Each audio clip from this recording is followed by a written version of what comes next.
The Civil War story in Helena is the story of Arkansas. It's the story of the Southern people, and it's the story of the Northern soldier. It's the story of freedom. The story here in Helena is comprehensive because it tells the whole story. Many places you go, other battlefields or other heritage sites across the nation, and you'll get a part of that story. Here in Helena, the whole story is told so that these heritage tourists, when they come in, they're able to take the entire story in context and put together the story of Civil War Helena.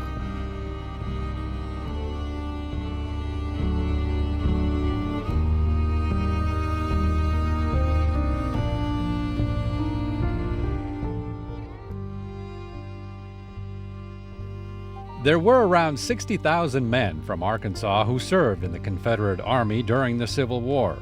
There were more than 8,500 white and 5,000 black Arkansans who served in the Union Army, the highest number of Southern Unionists outside the state of Tennessee that served.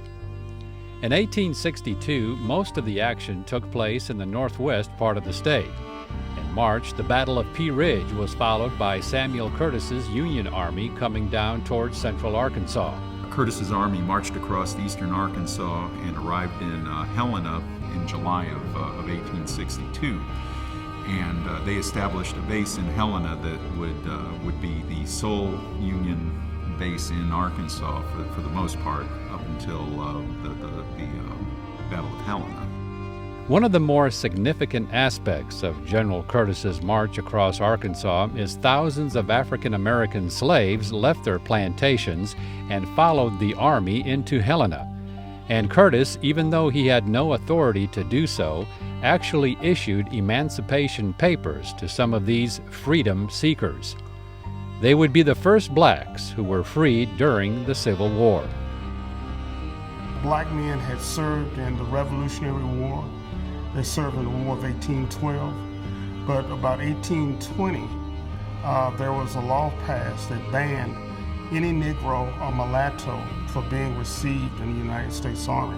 So in 1863, this is the first time since the Revolutionary War and the War of 1812 that black men were being recruited for the United States Army. Helena's only about 2,000 people big at that time, but he brings in an army of 10,000 soldiers and 2,000 freedom seekers. This is before Abraham Lincoln had ever thought about the Emancipation Proclamation. This had never been done before in U.S. history. Helena became a Union base, and it was used for operations against Vicksburg, which was the key strategic point in this area at that time of the war. General Theophilus Holmes, who was the Confederate commander in Arkansas, wanted to try to relieve the pressure on Vicksburg. Whoever owns the Mississippi River is going to win the war. Memphis had already fallen back to the Union. Vicksburg is under siege. It's at a time in the war where the scales can be tipped on either side. Holmes' plan was to attack simultaneously batteries A, C, and D, converging attacks from 3 different directions, which even in the best of circumstances would have been difficult to pull off. It was even more so in this case because of the Union knew something was wrong. The Union knew the Confederates were out there. It was not a surprise. Garrison was ordered into their rifle pits every morning at 2:30 a.m. Roads into town were blocked by trees. They felled trees to block any approaching armies in that way. Commander Benjamin Prentiss had canceled plans to celebrate the 4th of July. Holmes made a fatally ambiguous order in that he ordered the attack to begin at daylight. And his various commanders construed that differently. Fagan attacked from the south and Marmaduke attacked from the north at first light. Price, for some reason, and despite the fact that he had to be able to hear the sound of gunfire from either side, had determined that that order to attack at daylight meant to attack at dawn. So even though he could hear the attacks going on the other two sites, Price waited. Because of that, the Union soldiers were able to withstand the attacks on Batteries A and D. And when Price's assault finally started on Battery C, the guns at A and D were able to turn and fire. Amazingly, Price's division took Battery C. It was the only time during the day that the Confederates achieved their objective. But once they got there, they were just mercilessly hammered by the combined Union firepower. Things went from bad to worse when both Price and Holmes showed up at Battery C and began issuing contradictory orders. Mosby Parsons' Missouri Brigade was ordered to charge down the hill from Battery C to attack Fort Curtis. A lot of those men would be trapped in the gullies below Battery C and would end up surrendering rather than retreat back through that hellish gunfire that was hitting Battery C.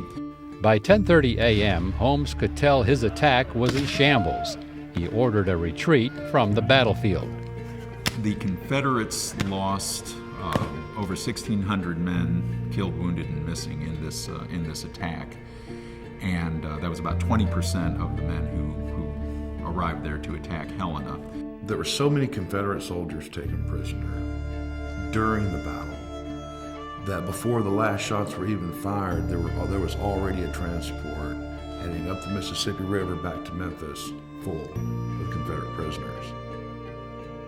They lost so many men, they would never fully recover. After the Battle of Helena, by August, there was a movement from Helena to the central part of the state to take Little Rock. And so when General Steele left Helena, Arkansas with his Union forces, a contingent of white soldiers along with black soldiers stayed behind and manned Helena. And Helena was manned in part by black troops all the way through the end of the war. The Battle of Helena was as significant in its own little way as the other two major events that happened on the same day.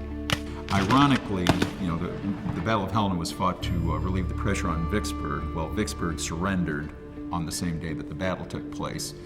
And across the country at Gettysburg, Robert E. Lee's army retreated back toward Virginia after their failed invasion of Pennsylvania.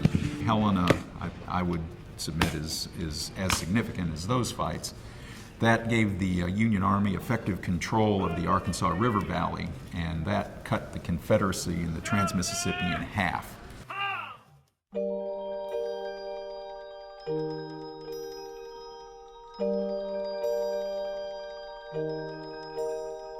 Helena is a beautiful city on the Mississippi River. It is important, particularly for African Americans in terms of the history. It's educational. It's something that people live with in terms of the history. History is all around the city, from the homes that are there, from the bluffs, from the batteries. The list goes on and on. There's quite a bit of still history and living history there in the city. Today, I would describe Helena as an absolute gem. Their Civil War resources are pretty amazing. Some of those battery sites still survive, and it really provides the opportunity to really kind of feel what it was like in Helena during the Civil War. We do a lot of public outreach, and so we invite the kids out to the fort, and we want them to hear that boom the cannon makes, and it's fun and all. That boom represents a cannonball that was shot by an American at an American 150 years ago. That's why we need to remember this. That was a horrible time. Every once in a while you hear someone say, just get over it, Why do we need to remember all this? Why would you not want to remember million Americans that died in a war. That's a lot of Americans. That's why we have to remember, and that's why we do what we do,